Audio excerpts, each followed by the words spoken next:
আলাইকুম। গরম যখন খুবই তীব্রতা বাড়তেই থাকতেছে তখন সবাই মিলে গরম থেকে মুক্তি পাওয়ার জন্য বৃষ্টির জন্য সবাই নামাজ পড়তেছে, সালাতুল ইস্তিসকার আয়োজন করতেছে। সবাই আল্লাহর কাছে প্রার্থনা করতেছে যেন বৃষ্টি হয়, যেন আমরা এই গরম থেকে মুক্তি পাই। আল্লাহ পাক আমাদের এই যে গুনাহগুলোকে মাফ করে আমাদেরকে যেন আল্লাহ পাক তৃপ্তি সহ আমাদের গরম থেকে মুক্তি পাওয়ার জন্য আল্লাহ পাক আমাদেরকে বৃষ্টি দান করে। সেই কাজটা করার জন্য এখন যখন ঢাকা বিশ্ববিদ্যালয়ের সকল স্টুডেন্টরা আয়োজন করলো, এই নামাজটা পড়ার অনুমতি দেয় নাই ঢাকা বিশ্ববিদ্যালয়। চিন্তা করেন আজকে আমরা কোথায় বসবাস করতেছি, এটা কি মুসলিম কান্ট্রি?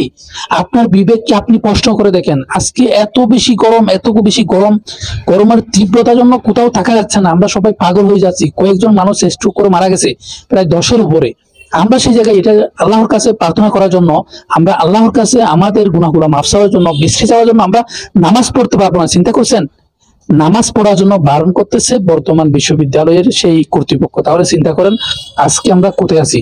এটা থেকে বোঝা যায় আজকে আমরা কি পরিমাণ কষ্টের মধ্যে আছি। ধর্মীয় ভাবে আমাদেরকে কিভাবে তারা একটা পানিশমেন্ট দিচ্ছে, কিভাবে আমাদেরকে তারা বন্দি করে রাখছে। এটা দেখলে একজন মুসলিম যদি সঠিক মানুষ হয়ে থাকে সে বুঝতে পারবে আজকে আমরা ধর্মীয় মানুষ হিসাবে, আজকে মুসলিম হিসাবে, মুসলিম কান্ট্রি হিসাবে আমরা কতটুকু দুর্ভাগা জাতি, আজকে আমরা কোন অবস্থায় আছি।